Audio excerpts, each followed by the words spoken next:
Radio Kantipur, radio राष्ट्रको।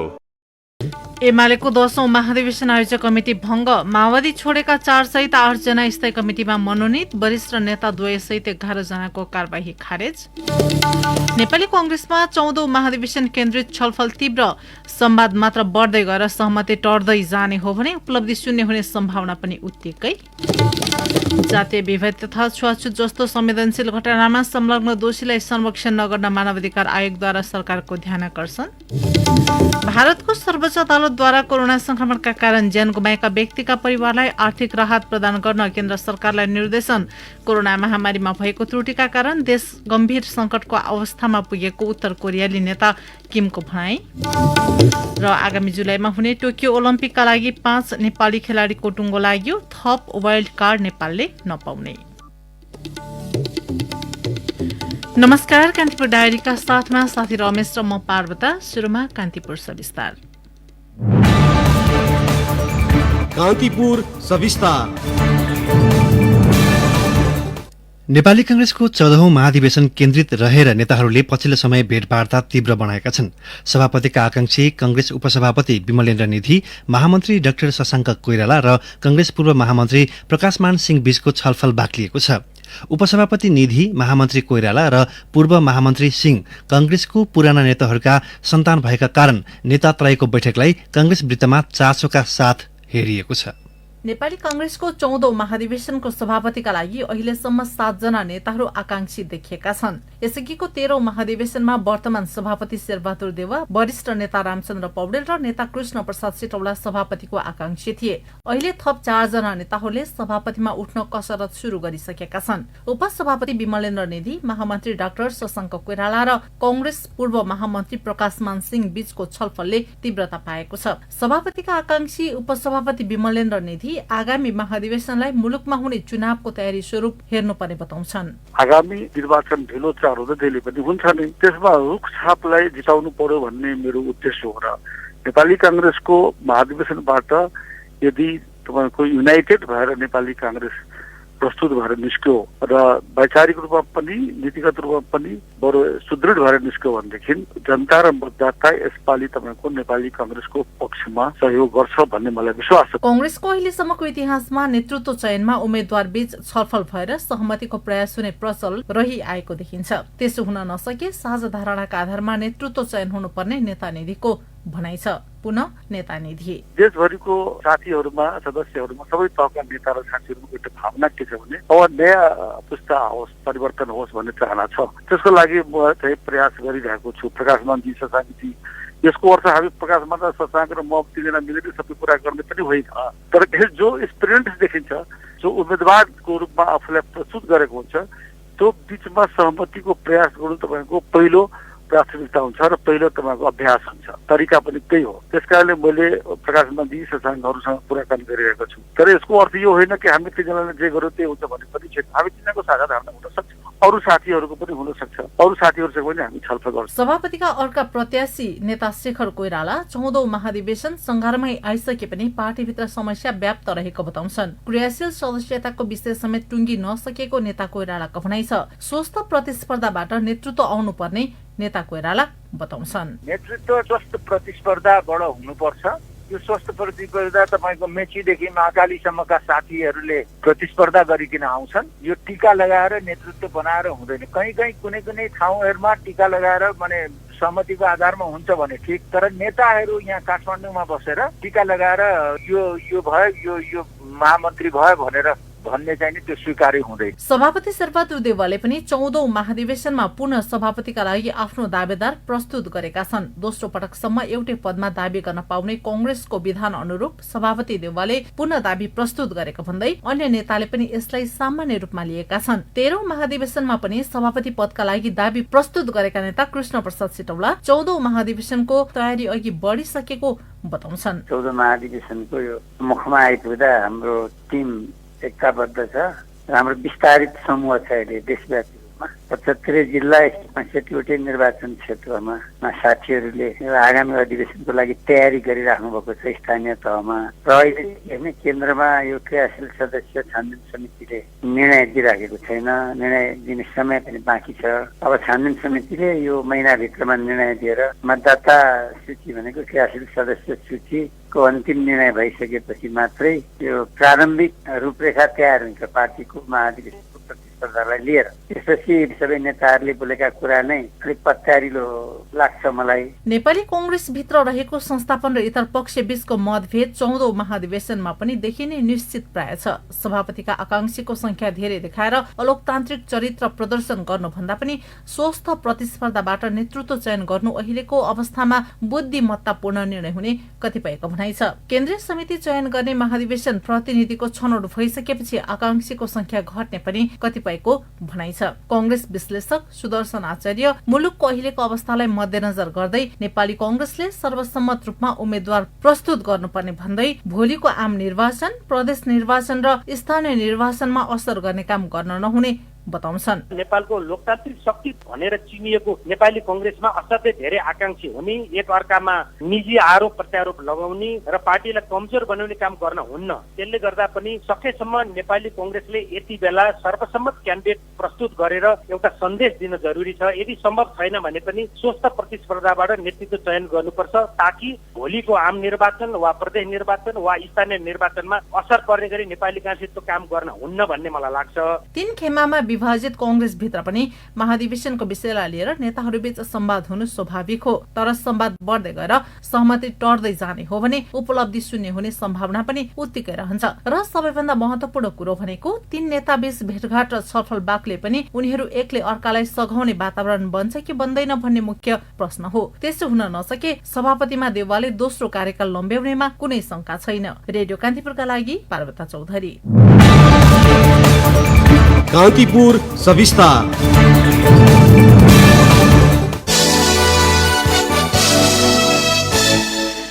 नेकपा एमाले 10औं राष्ट्रिय महाधिवेशन आयोजक कमिटी भंग गरेको छ। बालुवाटार स्थित प्रधानमन्त्री निवासमा आज बसेको महाधिवेशन आयोजक कमिटिको अन्तिम बैठकले माओवादी केन्द्रसँग पार्टी एकता हुनु पूर्वको केन्द्रीय कमिटिको बैठक बोलाउने निर्णय गरेको हो।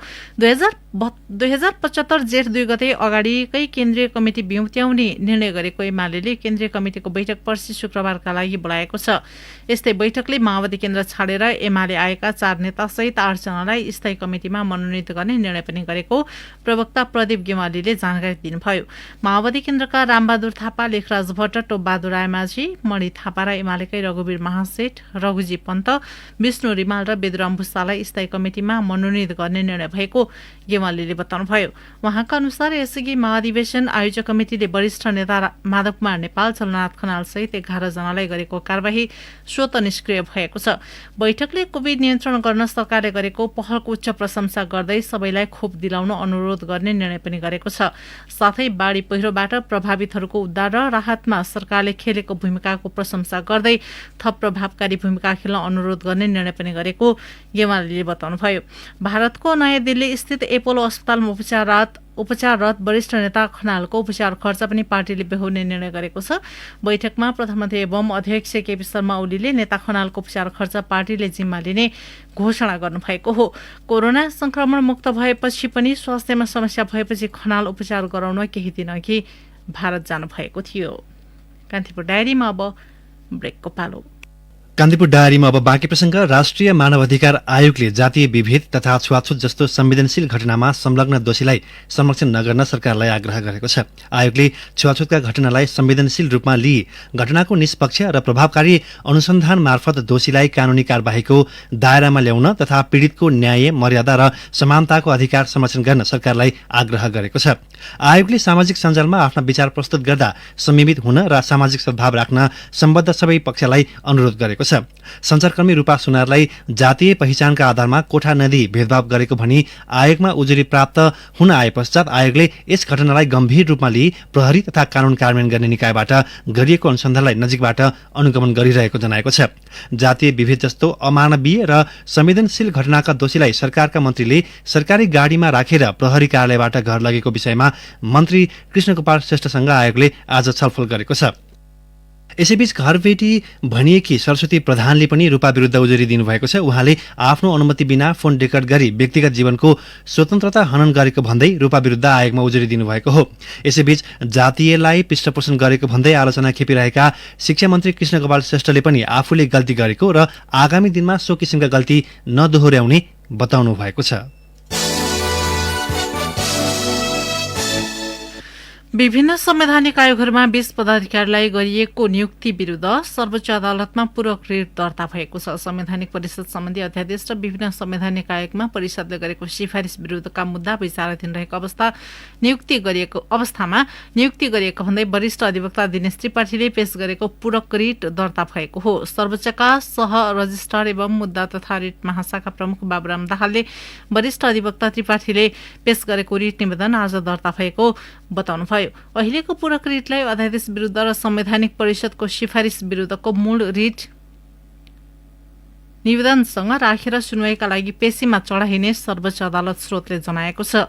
राष्ट्रपति विद्यादेवी भण्डारीले गत बिहिबार विभिन्न संवैधानिक आयोगहरूमा 20 पदाधिकारी नियुक्त गर्नुभएको थियो। संविधानमा संवैधानिक आयोगका पदाधिकारीहरूको नियुक्ति पहिला संसदीय सुनाई हुनुपर्ने व्यवस्था छ, तर प्रतिनिधि सभा विघटन गरिएकाले संसदीय सुनाई हुन सकेको थिएन। यसअघि राष्ट्रपतिले माघ 21 गते अख्तियार दुरूपयोग अनुसन्धान आयोग लगायतका संवैधानिक आयोगहरूमा पदाधिकारीको नियुक्त गर्नुभएको थियो।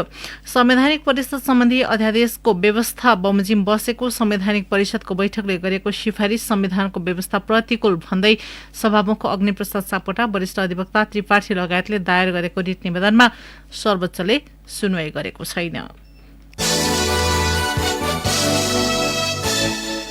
पछिल्लो 24 घण्टामा 2892 जनामा कोरोना संक्रमण पुष्टि भएको छ। 11568 जनामा गरिएको परीक्षणमा सो संख्यामा संक्रमण देखिएको स्वास्थ्य तथा जनसंख्या मन्त्रालयले जनाएको छ। पीसीआर 7187 तथा एन्टिजेन परीक्षण 4381 भएका छन्। 24 घण्टाको अवधिमा 3597 जना संक्रमण मुक्त भएका छन्। नेपाली सेनाले विभिन्न मितिमा अद्यावधिक गरेको सहित थप 41 जनाको मृत्यु भएको मन्त्रालयले जनाएको छ। हालसम्म संक्रमणका कारण ज्यान गुमाउनेको संख्या 9112 छ। 24 घण्टाको अवधिमा गरिएको परीक्षण तथा कोरोना पुष्टि भएको संख्याको आधारमा संक्रमण दर 26.3% रहेको मन्त्रालयले जनाएको छ। सो प्रतिशतको आधारमा नेपालमा प्रति 4 जना मध्ये 1 जनामा संक्रमण पाइए सरह भएको मन्त्रालयले जनाएको छ। मुलुकभर सक्रिय संक्रमितको संख्या 33561 छ, जसमध्ये 175 जना भेन्टिलेटरमा तथा 627 जना आइसियुमा छन्। काठमाडौँ उपत्यकामा मात्र सक्रिय संक्रमितको संख्या 8500 छ। 500 भन्दा बढी संक्रमित उपचाररत जिल्ला 17वटा छन्। बढी संक्रमितहरू भएका जिल्लाहरू काठमाडौँ, ललितपुर, मोरङ, भक्तपुर, सुनसरी, झापा, रूपन्देही, कास्की, चितवन र काभ्रे छन्। यस्तै तेस्रो लहरको कोरोना संक्रमणबाट बच्न पर्याप्त तयारी गर्न मन्त्रालयका प्रवक्ता डाक्टर कृष्ण पौडेलले आग्रह गर्नुभएको छ। कोभिडको विभिन्न लहरमा यो भाइरसले आफूलाई रूप परिवर्तन गर्दै आफ्ना लक्षणहरूमा केही परिवर्तन गर्दै हामीले अपनाएका मापदण्डलाई छेल्दै यसले चाहिँ आफू आइरहेको छ। हामी पनि त्यत्तिकै सचेत भएर जनस्वास्थ्यका मापदण्डहरू पालना गर्नेमा चाहिँ लाग्यौं भने अर्को लहर आउन नदिनलाई सहयोग हुन्छ। सरकारले अगाडि बढाएको कालीगण्डकी तिनौं डाइभर्सन बहुउद्देश्य परियोजना कार्यान्वयनमा रोक लगाउन माग गर्दै सर्वोच्च अदालतमा रिट दायर भएको छ। अधिवक्ताहरू सन्तोष भण्डारी, रामबहादुर शाही र तुलसीराम पोखरेलले दायर गरेको रिटको पेशी भोलिका लागि तोकिएको छ। कालीगण्डकी तिनौं डाइभर्सन बहुउद्देश्य परियोजनाको अर्थमन्त्री विष्णु पौडेलले असार 12 गते बुटवलमा उद्घाटन गर्नुभएको थियो। त्यसपछि सो योजनाबारे बहस सुरु भएको छ। परियोजना कार्यान्वयनमा रोक लगाउन माग गर्दै आज सर्वोच्चमा रिट दायर भएको हो। परियोजना कार्यान्वयनमा लगेमा कालीगण्डकी र नारायणी नदी जलाधार क्षेत्रमा व्यापक रूपमा नकारात्मक प्रभाव पर्ने रिटमा उल्लेख छ। यस्तै कालीगण्डकी हिन्दू धर्मावलम्बीहरूको आस्थाको केन्द्र रहेको र यो परियोजनाले धार्मिक आस्थामाथि पनि प्रहार गरेको रिट निवेदनमा भनिएको छ। राउटे युवतीमाथि यौन दुर्व्यवहार गरेको अभियोगमा पक्राउ परेका सुर्खेतका 3 जनालाई पूर्वपक्षका लागि कारागार चलान गरिएको छ। जिल्ला अस्पताल सुर्खेतले गुर्भाकोट नगरपालिकाका दुमन बहादुर घरती, भूपेन्द्र बुढा र होटल सञ्चालक विनोद पुनलाई पूर्वपक्षका लागि कारागार पठाउन आदेश दिएको हो। न्यायाधीश भीमप्रसाद सापकोटाको एकल इजलासले अभियुक्तलाई कारागार चलान गरेको हो। राउटे समुदायका 19 र 23 वर्षीय युवतीलाई होटलमा लगेर मदिरा सेवन गराएर यौन दुर्व्यवहार गरेपछि उनीहरू विरुद्ध मानव ओसार पसार, यौन दुर्व्यवहार र जबरजस्ती करणीको मुद्दा दर्ता भएको थियो। युवतीलाई दुर्व्यवहार गरेको भिडियो सामाजिक सञ्जालमा सार्वजनिक भएपछि तीनैजनालाई प्रहरीले पक्राउ गरेको थियो। वर्षायामसँगै काठमाडौँ उपत्यका लगायतका क्षेत्रमा स्क्रब, टाइफस, डेंगू जस्ता संक्रामक रोग देखिन थालेको भन्दै सचेत रहन चिकित्सकले सुझाएका छन्। निरन्तर ज्वरो आउने लगायतका लक्षण पश्चात काठमाडौँ उपत्यकाका केही व्यक्ति परीक्षणका लागि अस्पताल पुग्दा स्क्रब, टाइफसको लक्षण देखिएको शुक्रराज ट्रपिकल तथा सर्वरोग अस्पतालका क्लिनिकल रिसर्च युनिटका संयोजक डाक्टर शेरबहादुर पुनले बताउनुभयो। कोरोना भाइरस संक्रमणको लक्षणसँग मिल्दोजुल्दो हुने भएकाले ज्वरो आउँदैमा कोभिडको आशंका नगर्न समेत डाक्टर पुनको सुझाव छ। गत वर्ष वीरगञ्जमा भएको चर्चित सुनकाण्डका फरार आरोपी विरुद्ध आन्तरिक राजस्व कार्यालय पथलैयाले उच्च अदालत जनकपुरको अस्थायी इजलास वीरगञ्जमा अभियोग पत्र दायर गरेको छ। भारत रक्सौल घर भएका भारतीय भन्सार एजेन्ट अशोक कुमार सिन्हा र उनकी छोरी निवेदिका सिन्हा विरुद्ध आज अभियोग पत्र दर्ता भएको हो। लामो समयको अनुसन्धानपछि आन्तरिक राजस्व कार्यालयका प्रमुख अनुसन्धान अधिकृत टङ्कप्रसाद पाण्डेले सो अभियोग पत्र तयार पारी अदालतमा पेश गर्नुभएको हो। अशोककी छोरी निवेदिका नाममा रहेको वीरगञ्ज 5 रेशम कोठी स्थित गणेश अपार्टमेन्टको तेस्रो तलाको फ्ल्याट नम्बर 303 बाट 2077 कार्तिक 1 गते प्रहरीले छापा मारेर ठूलो परिमाणमा सुन तथा चाँदीका गरगहना बरामद गरेको थियो। अशोक सिन्हा बहुराष्ट्रिय कम्पनी डावर नेपाल लगायतका कम्पनीका लागि भारतमा भन्सार क्लियरिङ एजेन्टको रूपमा कार्यरत रहँदै आएका छन्। नेपाली नागरिकता लिएकी उनकी छोरी निवेदिकाको फ्ल्याटमा ठूलो परिमाणमा सुन लुकाइएको सूचनाको आधारमा प्रहरीले छापा मार्दा त्यहाँबाट 18,38,87,832 रुपैयाँ बराबरको 25 किलो 383 ग्राम सुन तथा सुन चाँदीका गरगहना बरामद भएको थियो।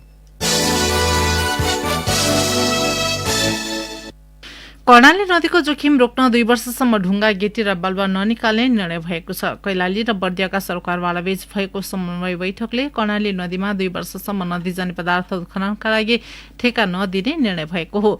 पानीको बहाव व्यवस्थापनका लागि नदीको बीचमा रहेको ढिस्को तथा वन व्यवस्थापन गर्न पहल गर्ने, सतीघाट पुलको जोखिम रोक्न पुलको माथिल्लो भागमा टिकापुर र राजापुर नगरपालिकाले आपसी समन्वयमा नदी जाने पदार्थ उत्खनन गरी राजस्व बाँडफाँड गर्ने लगायतको निर्णय भएको बताइएको छ।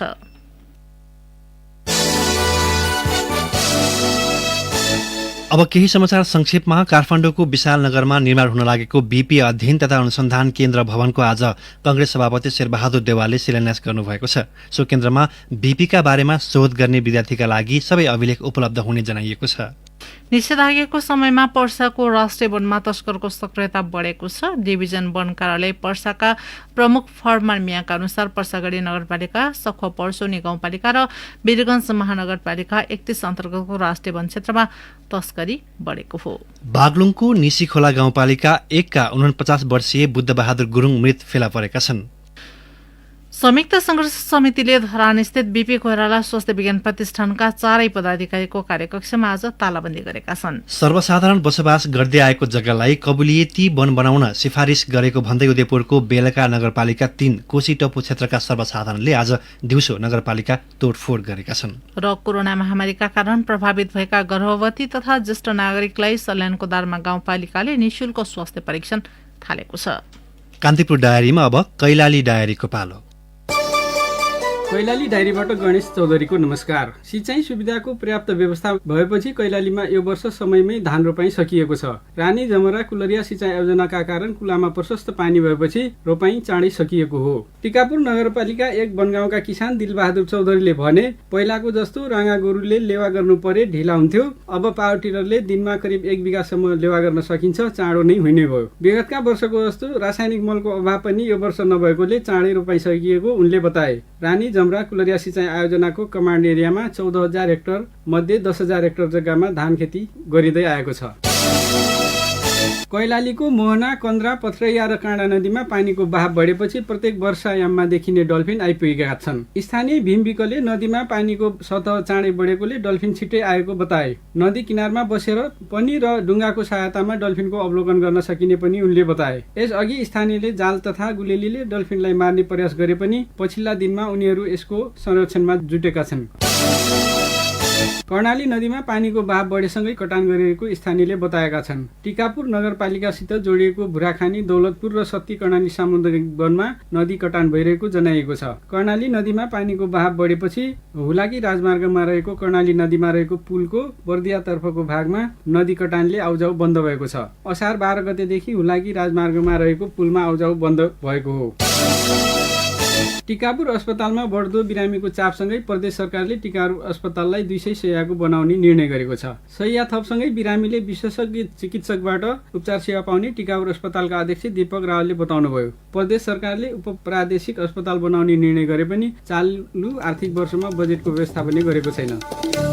हस्, कैलाली डायरी आजलाई यति नै। गणेश चौधरी बिदा हुन्छु, नमस्कार। कैलाली डायरीपछि कान्तिपुर डायरीमा पुनः ब्रेकको पालो। अब आर्थिक प्रसङ्ग। शेयर कारोबार मापक नेप्से परिसूचक आज दोस्रो दिन सामान्य अङ्कले घटेको छ। आज 4.13 अङ्कले घटेर 2823.88 बिन्दुमा पुगेको छ। पछिल्ला दिनमा शेयर बजार ओह्रालो लाग्ने क्रम जारी छ। आज सबैभन्दा धेरै नेपाल इन्सुरेन्स कम्पनीको कारोबार हुँदा पोखरा फाइनान्स लिमिटेडका लगानीकर्ताले धेरै कमाएका छन्। यस्तै जलविद्युत लगानी र विकास कम्पनीका लगानीकर्ताले सबैभन्दा धेरै गुमाएका छन्। विकास बैंक, जलविद्युत, फाइनान्स, निर्जीवन बीमा लगायत उपसमूहको सूचक उकालो लाग्दा ब्याङ्किङ, व्यापार, होटल तथा पर्यटन, माइक्रो फाइनान्स, जीवन बीमा, म्युचुअल फण्ड लगायत उपसमूहको सूचक ओह्रालो लाग्यो, जसका कारण समग्र बजार प्रभावित भएको हो। आज कुल 220 कम्पनीको 68,192 कारोबारबाट 1,62,48,100 किता शेयर किनबेच भए, जसमा 5,83,85,51,400 रुपियाँको कारोबार भएको छ। अब अन्तर्राष्ट्रिय प्रसङ्ग। भारतको सर्वोच्च अदालतले कोरोना संक्रमणका कारण ज्यान गुमाएका व्यक्तिका परिवारलाई आर्थिक राहत दिन केन्द्र सरकारलाई निर्देशन दिएको छ। यद्यपि क्षतिपूर्तिको रकम भने अदालतले तोकेको छैन।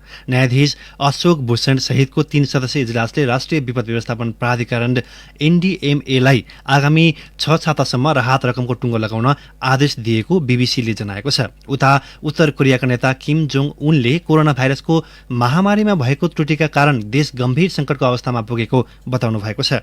कोभिड-19 संक्रमण जोखिम नियन्त्रणमा प्रभावकारी भूमिका निर्वाह गर्न नसकेको भन्दै किमले सरकारी अधिकारीको कटु आलोचना गर्नुभएको बीबीसीले जनाएको छ। यसअघि भने उत्तर कोरियाले आफ्नो मुलुक कोरोना संक्रमण मुक्त रहेको दावी गर्दै आउनु भएको थियो।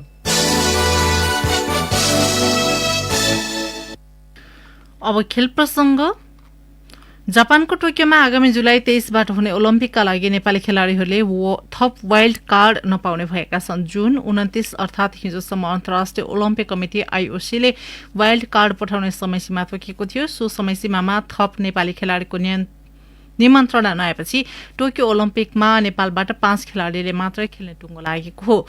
पौडीमा गौरीका सिंह र एलेक्स शाह, एथलेटिक्समा गोपीचन्द्र पार्की, सुटिङकी कल्पना परिया र जुडोकी सोनिया भट्टले ओलम्पिकमा नेपालको प्रतिनिधित्व गर्ने पक्का भएको हो। सुटिङकी कल्पना र जुडोकी सोनियाले वाइल्ड कार्ड मार्फत ओलम्पिकमा सहभागिता जनाउन लागेका हुन्। ओलम्पिक कमिटिका महासचिव निलेन्द्र राज श्रेष्ठले जुन 30बाट IOC ले 5 खेलाड़ीलाई मात्रै छात्रवृत्ति पठाउने भनेर पत्र पठाएकाले त्यति नै संख्यामा मात्रै सहभागिता हुने टुङ्गो लागेको जानकारी दिए। ओलम्पिक तयारीका लागि IOC ले सन् 2019 को मे महिनादेखि 7 खेलका 12 खेलाड़ीलाई ओलम्पिक छात्रवृत्ति दिएको थियो। सोही अन्तर्गत प्रशिक्षण गर्न र प्रतियोगिता खेल्न खेलाड़ीले मासिक $500 छात्रवृत्ति प्राप्त गर्दै आएका थिए। कोभिड महामारीका कारण 1 वर्ष धकेलिएको टोकियो ओलम्पिक आगामी जुलाई 23 देखि अगस्त 8 सम्म हुँदैछ। अब युरोकप विशेष।